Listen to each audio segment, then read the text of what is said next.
What was that? What was that? Welcome to episode 16 of Gearing Down. We're in Esperance at the moment. We're about to hit the road again after spending a magnificent day yesterday off the bikes with Andrew, watching him windsurf and going out and seeing some views and going out for pizza and sharing all of that amazing wisdom. So such a random coincidence yesterday bumping into a fellow bike tourer, but also someone that is so experienced and has literally travelled the world on the bike. Like, what are the chances just randomly bumping into him in Esperance of all places? I'm so stoked. Yeah, unbelievable. Unbelievable. We're so lucky. Yeah. That was amazing. We learnt so much in just an afternoon. And the string of amazingness continues now. So we're hanging around town a little bit this morning. We've got some shopping to do that we've been alluding to for a while. And there's a big tailwind coming through this afternoon. Yeah. We've got about 100 k's to cover, but we're not in any rush. There's a few things we've got to show you. Are you ready? I think you know what's coming. Oh, my goodness. We're so excited. The DJI Mavic Mini. This is 100% down to all of your donations to the GoFundMe page, which absolutely blew us out of the water. Yeah. We ended up raising enough to cover this plus, and we'll show you the plus in a second. So we thought we'd go through this with you. I mean, this is as much yours as it is ours, so we bought the full pack. We've got everything included. So yeah, without further ado. Thank you. Just thank you. I mean, I get emotional thinking about it. Like, this is not possible without your help. So yeah. It surprised us, it amazed us, and we're still stunned by it. And it's going to be we're going to be a bit safe with it for a while. I think we might see some quite safe shots for a couple of weeks, but we'll get some amazing stuff out of this, and I guess you guys get to see it. So, all right, unbox it now. Yeah, let's go for it. Cool. So this is actually an upgrade from our last one. So there's even more exciting things included. Look at that bag. Oh, that's smooth. Safe stuff. Yeah, so a couple of things about the Mavic Mini. We did have the DJI Spark. This is the more recent upgraded lightweight version of it. So there's a few differences. It compact's a bit smaller. It's lighter. It's got a 3-axis gimbal, so it can stay still in like windy conditions, or if we want to move it fast, which has been a limit. It also shoots in with twice the amount of pixels. So the other one shot at 1080 pixels. This one shoots at 2,700. So much cleaner, crisper shots, and it's got 30 minutes of flight time as opposed to 15 for the last one. And it can go twice the distance. So we're not going to be challenging that for a while, but oh man, yeah. Oh boy. Oh yes. Look at us. Look at it all wrapped up in its little package. It's so light. Look at it. Whoa. Cool. Alright, so we've got the drone there ready to go, propellers attached. Here. We've got a charging port for the 3 batteries. There we go. Okay, this is our controller.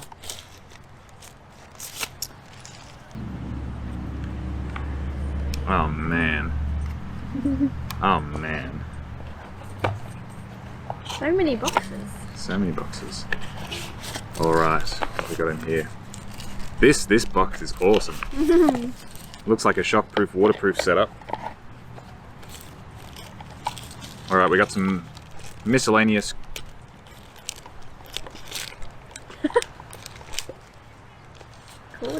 cords and things. A tool. Like you. That's going out in the edit. Oh. 3 different cords for plugging into the phone. An iPhone, a new Samsung, and an old Samsung or Android. How thoughtful is that? Extra toggles for the controller. I like these unboxings. Fun for me. And then some spare spare propellers, because you know I'm going to break one. No. Clumsy little James. Next box. Working the controller. Next box. A wall charge, a super fast wall charge. An envelope package. Envelope package. Oh, our instructions. Don't fly in winds or over cliffs where there's sparrows. Don't fly near overprotective avian varieties of wildlife. Yeah, it says it right there. Last box. Last box. What's a heavy one? 1, 2, 3 batteries. But this is an amazing spot to get the drone. We're like back on the coast now, so we can get some glorious coastal shots, and then once we get to Albany, we're going to be jumping on the Mundabiddy Trail, which is an off-road bike trail out in the middle of the bush. We're going to be winding around some beautiful, beautiful area. Yeah. Margaret River, big gums. Yeah, we're It's going to be gorgeous. We'll put it on the tracking so it can follow us. Oh, there's your best friend. Ready for this? Ew! That's number 14 this morning. They're everywhere. Oh, Oh, we have one more surprise for you. So we won't call out all of the names of people that donated. You know who we are. We know how much that we appreciate what you've done and what you've given us.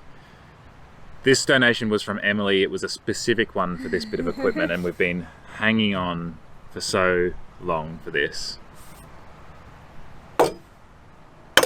there it is. Look at that shiny new thing. We're back on the coffee. Thank you, Emily. Thanks, Em. Love you heaps. We've missed our coffees. Without that morning coffee to break up the bigger days, we kind of just end up riding through and getting sore butts. So now we've got something to break up our ride about 20 to 40 k's in the morning. Give us a bit of a perk, give us something to look forward to when we get up out of bed in the morning. I mean, aside from everything. Yes! My coffee. So that's it. We'll get all of the things, and then we're going to ride out of town and just revel in a tailwind and all of our new equipment. Thank you. Thank you. Yes.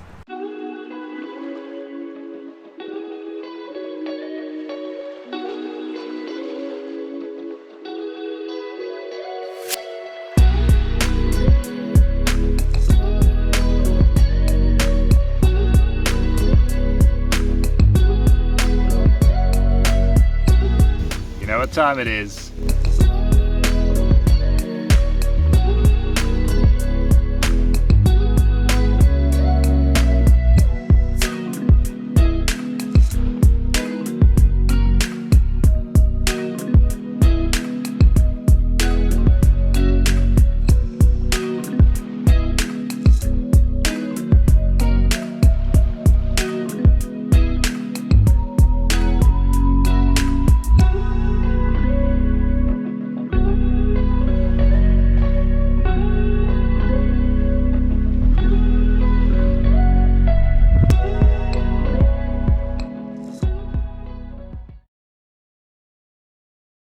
Morning! We've just stopped for our morning coffee. It's great to get back in the routine. We're pretty amped to have this, the coffee and the lemon slice. So good. Yeah, nice way to break up the day. So, yesterday was a pretty dreamy day, wasn't it? After an amazing day off, it just kept on going, and we had a brilliant day back on the bikes. So, after we did the unboxing of the drone and the percolator, we headed across to the bike shop to get our new tyres. Yeah. They're a bit extra grippy, some knobbles on the outside while it's slick on the middle, so won't affect our road riding, but gives us a bit more grip on the gravel and the dirt, which is what we're needing. They're perfect. Yeah. We went to the op shop and picked up some more sport shorts. Yeah, so going on Andrew's advice, we decided to trial it and see how we went without the bike shorts, and it was amazing. Our bums were not sore during the day. And they took like 2 seconds to dry, so it was even better for the longer period because we went for 110 k's. So the shorts could dry out during the ride. And then we got to camp and we washed them and they were dry by this morning. So it's a win-win-win. Yeah, great system. So we've dumped the padded shorts in the bin, which is giving us a bit more pack space as well, which is, an absolute revelation. Yeah. Love it. And we don't have to look as ridiculous as well. Yeah. So the ride itself was incredible. We had the huge tailwind gusting us the whole way. 110 k's in like 4 hours or something like that, because we didn't leave town until after 12, and it was a really nice ride. Got to a nice roadhouse and camped out next to a playground. Had a hot shower. Oh yeah. So we're loving it. We're feeling really motivated again. Great to be back on the bikes. Yeah. And it's a coffee time. It is coffee time. That makes us feel all the better. So a bit of a shorter ride today, because we did a slightly longer one yesterday, about 80 k's to Ravensthorpe. Looking like it's going to be pretty stormy and rainy for the next couple of days, and particularly storms tonight. So we'll get into town and we'll hang around this afternoon, get ourselves a nice second lunch, and then make our way out to a campsite. Try not to get too wet. Yeah.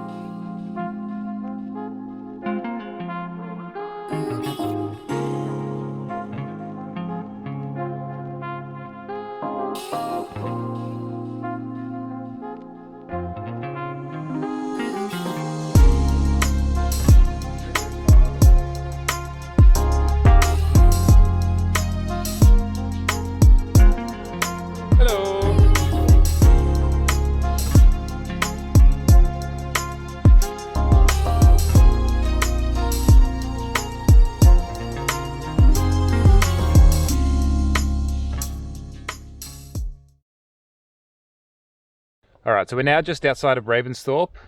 We hung around Ravensthorpe yesterday for a few hours. We went into the library, did some editing, and then headed out to a campsite nearby. We got smashed by rain last night. All the bugs came out. We woke up just swarmed by ants and centipedes and mosquitoes. And now the sun's popped out for a brief second, which is absolutely stunning. So it's nice after it's rained. Everything's quiet and there's no dust, and it just seems very still and peaceful. So it's my favorite time to ride. Today's going to be a rainy one, just catching the last of the sunlight, and then we've just got to chuck the rain jackets on. Oh, it's going. Yeah. Can you see that? You can see behind us that there's a storm brewing. So we'll ride through the rain today. We're not sure where we're going to end up. We could do a 70k, we could do a 100k and end up in town. We'll just see how it goes. But yeah, enjoy seeing us wet and miserable.